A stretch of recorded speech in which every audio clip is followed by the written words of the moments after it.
Ça, c'est l'histoire de votre vie. Ça, par contre, c'est l'histoire du Burundi.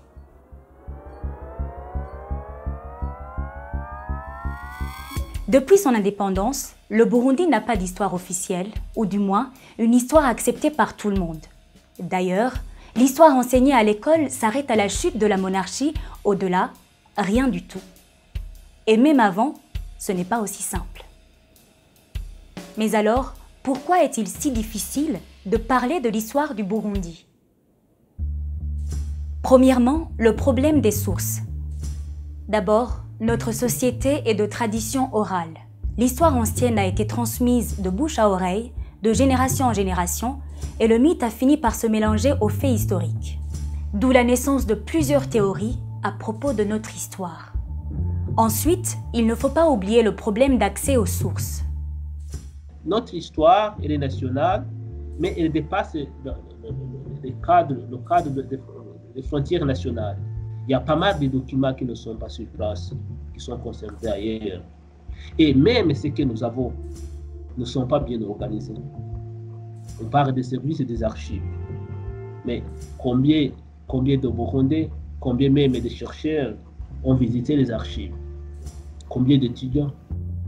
En plus des difficultés que rencontrent les chercheurs quand ils veulent consulter les archives, la recherche historique se heurte aussi à un problème d'objectivité. C'est ce que tente d'expliquer la chercheure Aude Larocque dans sa thèse. Jusque dans les années 1960, l'histoire du Burundi fut fabriquée par des amateurs éclairés, des curieux ou des traditionnistes. Tous inscrivaient l'histoire dans une idéologie politique. La glorification du pays ou la justification de l'entreprise coloniale et de sa mission civilisatrice. En parlant d'objectivité, abordons maintenant le deuxième point, l'absence de consensus historique. Dans son article « Les intellectuels burundais face au piège de l'ethnisme », le sociologue Désiré Manirakiza explique comment les intellectuels burundais participent à la confusion historique. Je pense que c'est un euphémisme de dire qu'ils participent. Les intellectuels burundais sont ceux qui créent la confusion lorsqu'il faut raconter l'histoire du Burundi. Maintenant, la question serait plutôt de savoir pourquoi est-ce que les intellectuels burundais créent la confusion autour de l'histoire, qu'elle soit ancienne, qu'elle soit récente ou l'histoire présente. Moi, j'envisage un certain nombre de choses. Tout d'abord, il faut savoir que les intellectuels burundais sont en réalité des Burundais. C'est-à-dire qu'ils sont nés et ils ont grandi dans cet environnement pollué par l'ethnisme. Et sur cette base, donc, les mêmes sévices que d'autres Burundais vivent, les intellectuels burundais les vivent également, n'est-ce pas? Ils ont donc été socialisés dans cet environnement pollué. Ils reproduisent d'une certaine manière ce qu'ils ont vécu au sein de leur environnement. L'autre raison qui pousse l'intellectuel burundais à être subjectif avec l'histoire, ce sont les violences qui ont jalonné notre passé post-colonial, des violences qui ont visé et refaçonné nos intellectuels. Le fait que ces violences aient duré pendant longtemps a fini par créer un spécimen burundais, c'est-à-dire un individu qui est beaucoup plus sensible à la logique ethnique et tribale. Un individu qui, s'il veut lui parler d'autre chose, c'est-à-dire c'est plus facile pour un Burundais de comprendre la logique ethnique, de comprendre la logique tribale, que de comprendre d'autres éléments. Selon Désiré Manirakiza, certains intellectuels n'arrivent pas à être objectifs parce qu'ils ont des intérêts à protéger. Des intérêts qui seraient menacés si on venait à faire la vérité sur l'histoire. Cette réflexion, le professeur la partage avec la chercheure Aude Larocque. Pour aller plus loin, l'universitaire française nous explique la notion de mémoire collective officielle. Les régimes autoritaires qui avaient produit une version de l'histoire et imposé par ailleurs le silence sur certaines périodes participaient de cette tentation de fabriquer une mémoire collective officielle. Le problème, c'est que cette mémoire officielle ne cherche pas forcément la vérité historique. Mais alors, à quoi s'expose-t-on si on n'arrive pas à se mettre d'accord sur l'histoire du Burundi? Ces contradictions ont-elles des conséquences? L'une de ces conséquences-là, c'est d'ériger en fait des mémoires parallèles.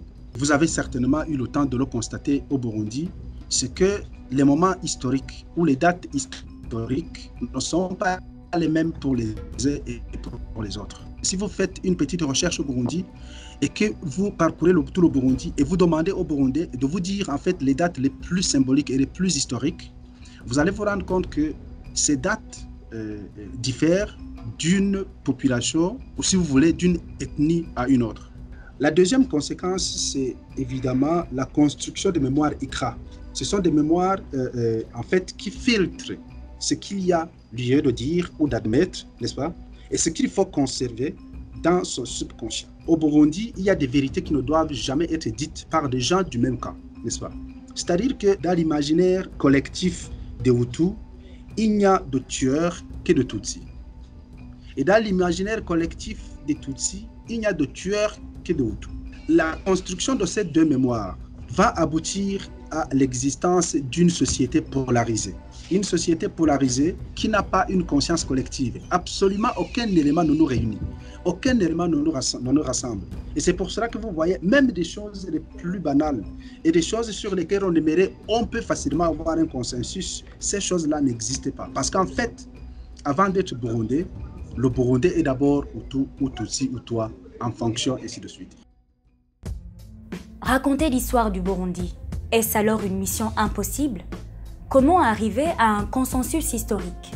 Je pense que la première chose serait d'abord d'avoir des individus, des historiens, bien sûr, et d'autres personnes ressources disposant d'un capital social et d'un capital symbolique, un capital d'Ubushingana assez avéré, qui pourrait évidemment nous élaborer une histoire, en fait procéder à une réécriture de l'histoire du Burundi. Quand je dis réécriture de l'histoire du Burundi, je ne veux pas dire que ce qui existe autour de l'histoire du Burundi est faux. Je dis tout simplement qu'on pourrait donc prendre toutes ces différentes versions de l'histoire, essayer d'en ressortir un certain nombre d'éléments et pouvoir évidemment nous produire une histoire qui puisse faire consensus. Mais cela ne peut être possible que si et seulement si les intellectuels fassent d'abord un examen de conscience. Cette idée de réécriture de l'histoire du Burundi n'est pas nouvelle. Elle est même en gestation depuis plus de 20 ans. En 1997, un projet de l'UNESCO visait déjà à écrire l'histoire du Burundi. En 2000, le projet a été relancé au moment de la signature des accords d'Arusha, mais il n'a jamais abouti. Il faut de nouveau attendre 10 ans pour assister à la mise en place d'un comité scientifique de réécriture de l'histoire. Mais encore une fois, les travaux n'ont pas pu continuer. Le pays avait à l'époque d'autres priorités. Aujourd'hui, 57 ans après l'indépendance, l'histoire du Burundi reste toujours confuse. Une confusion qui n'aide pas la jeunesse et qui permet à certaines personnes mal intentionnées de la manipuler.